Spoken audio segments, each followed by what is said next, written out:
예, 이 문무일 검찰총장의 퇴임까지 2주가 남았습니다.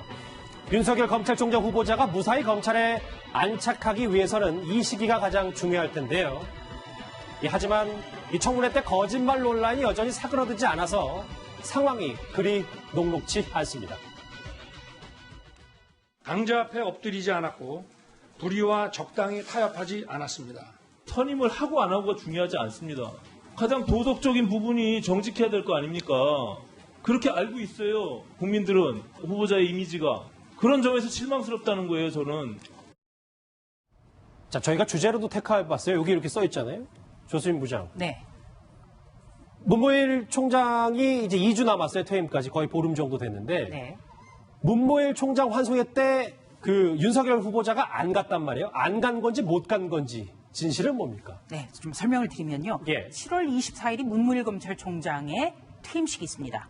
이 퇴임식을 앞두고 문 총장이 요즘에 각 검찰청이라든지 아니면은 뭐 어떤 출입 기자라든지 이런 그룹을 만들어서 계속 환송회를 하고 있어요. 예. 어제는 서울중앙지검과의 환송회가 예정이 돼 있었습니다.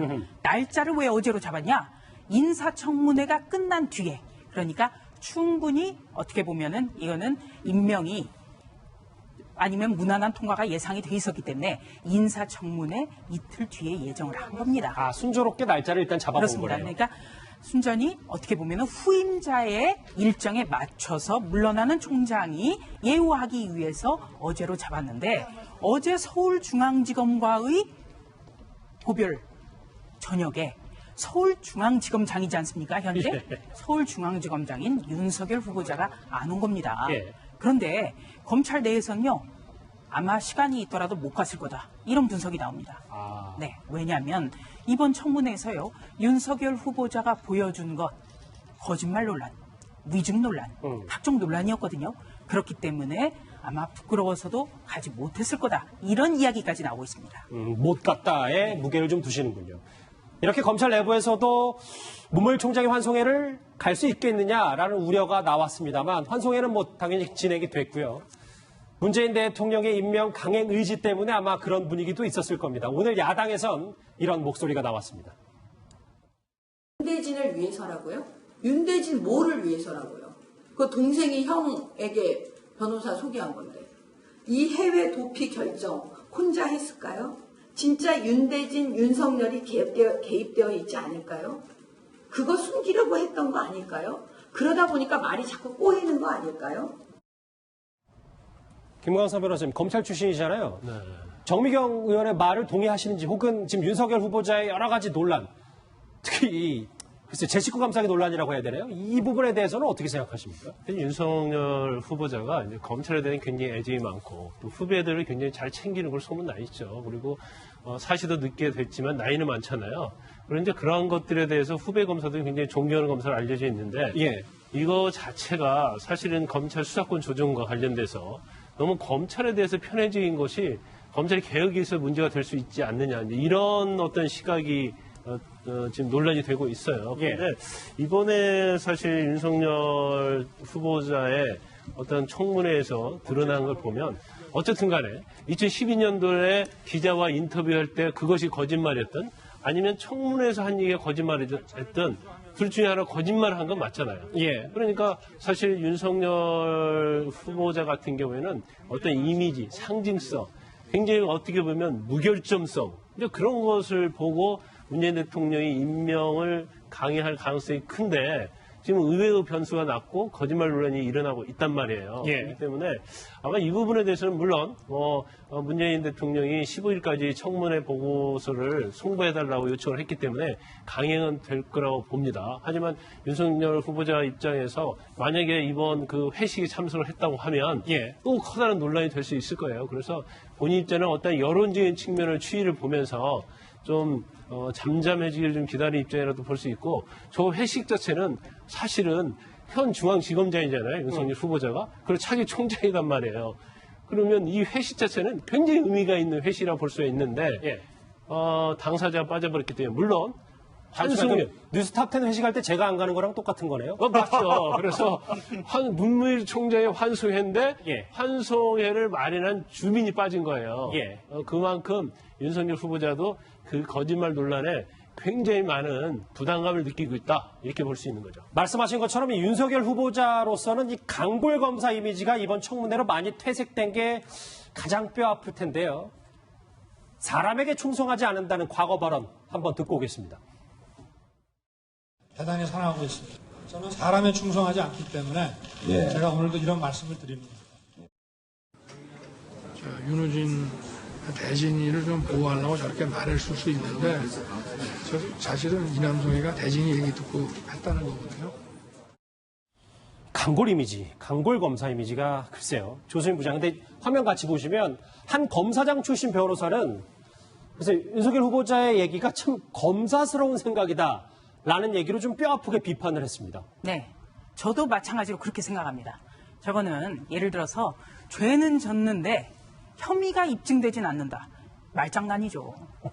변호사법 36조 보면요. 뭐라고 나오냐면 예. 자신이 몸담고 있는 기관의 사건에 대해서 검사는 소개나 알선을 해서는 안 된다라고까지 나와 있어요. 그런데 계속해서 선임이 안 됐다. 처음에는 소개한 적도 없다고 그랬다가 이게 드러나니까 나중에는 선임까지는 안 갔다. 이렇게 하고 있는 거거든요. 저는 정말 실망스러워요. 그리고 검찰이 걱정됩니다. 왜냐면요. 지금 검찰에서 위증죄 많이 처벌하거든요. 예. 앞으로 위증죄 어떻게 수사하겠습니까? 그리고 구속 수사의 가장 큰 판단 조건이 진술의 일관성입니다. 진술의 일관성이 없을 때 구속을 해요. 그런데 지금 윤석열 후보자 같은 경우는 진술이 계속 오락가락했어요. 그리고 2012년에 언론에 잘못 말했다? 그러면 언론을 능멸한 거죠, 그거는. 그것도 굉장히 나쁜 태도입니다. 그리고 검찰의 잘못된 조직 문화가 이번에 여과 없이 드러났다는 것. 이거 정말 검찰이 지금 아파하는 겁니다. 왜냐면요. 예. 검찰은 추상과 같은 태도로서 법을 집행하고 그리고 처벌하는 기관이에요. 그런데 자기가 아무리 친한 후배지만 그 범법자의 형에게 의해서 변호사를 소개시켜줬고 그리고 다른 사람에게는 엄정한 잣대를 들이댄다? 알겠습니다. 이런 고무줄 잣대를 누가 믿겠습니까? 검찰이 이번에 굉장히 이런 게 많습니다. 알겠습니다. 지금 말씀하셨던 검사스럽다. 정말 오랜만에 듣는 말입니다. 16년 전 화면이 준비되어 있는데요. 한번 같이 보고 오겠습니다. 부산 동부지청장에게 청탁 전화를 하신 적이 있습니다. 그때는 왜 검찰에 전화를 하셨습니까? 이쯤 가면 막 하자는 거죠. 우선 일이 되면 양보 없는 토론을 할 수밖에 없습니다. 청탁 전화 아니었습니다. 과거 시대의 경험을 덜 가진 사람들을 빨리빨리 위로 좀 밀어 올리자. 문제 있던 그 시절에 또 특별히 많이 젖어 있었던 사람들, 그 사람들이 빨리 교체되면 낫지 않겠느냐. 2013년도 노무현 전 대통령. 2003년에. 2003년이요? 네. 김상일 평론가님, 저 이걸 여쭤보고 싶은 게 어쨌든 윤석열 후보자를 임명한 게 문재인 대통령으로는 검찰 개혁하라는 거잖아요. 그렇죠. 그런데 또다시 본인이 자서전에 얘기했던 검사스럽다는 얘기가 다시 윤석열 후보자한테도 이런 지적이 나오면 청와대 입장에서 상당히 난감할 것 같아요. 그래서 저는 이게 저희가 윤석열 딜레마라고 저는 얘기를 하는데요. 뭐냐면 능력이나 자질을 상대평가했을 때, 절대평가가 아니라 상대평가했을 때 가장 나은 건 맞는 것 같아요. 지금 예. 검사분들 중에서. 예. 그런데 이거를 원칙이나 도덕성이라는 측면 그리고 역사적인 어떤 미래 이런 거를 볼 때는 참 이게 그거에 맞지 않는 거예요.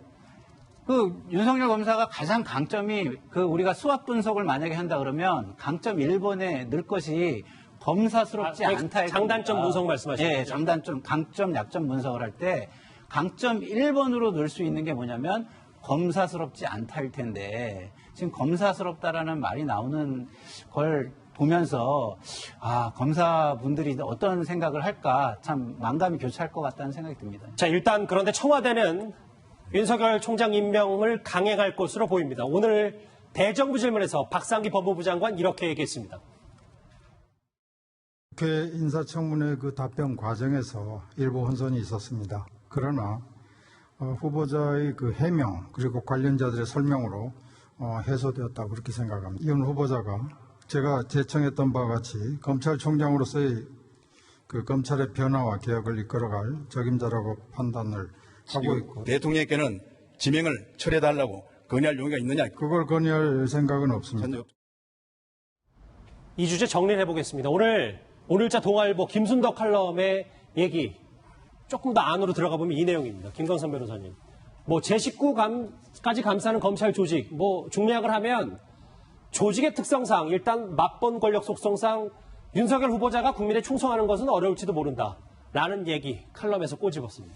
물론 뭐 저런 우려가 있을 수도 있다고 봐요. 근데 저는 좀 과도하다고 봅니다. 왜냐하면 물론 윤석열 후보자가 이제 검찰에 대한 애정은 굉장히 많아요. 그리고 이번에 이제 거짓말 논란과 관련해서 후배에 대한 사랑, 검찰 조직에 대한 사랑이 뭐 상당히 유독하다고 평을 받긴 맞는데 아마 제가 볼 때는 총장 후보자가 되면서 정부와 어떠한 내부적으로 어떤 의견 조율이 좀 있었을 걸 보고 또 수사권 조정 자체가 단지 검찰에 대해서는 편애적인 수사권 조정을 주장한다고 한다면 그게 아마 국민들로부터 거기에 대해서 동의를 얻지 못할 거예요. 그렇다고 한다면 결국 수사권 조정 자체도 검찰이 됐건 경찰이 됐건 합리적으로 가야 하는데 그 합리적을 아무리 윤석열 후보자라 할지라도 검찰의 편애적이고 비합리적인 방법의 수사권 조정을 주장하지 않을 거라고 봅니다. 그래서 일단 뭐 아마 후보자 임명 과정 알겠습니다. 이후에 있어서도 뭐 그렇게 우려할 만한 일은 뭐 일어나지 않을 것이다 저는 그렇게 봅니다.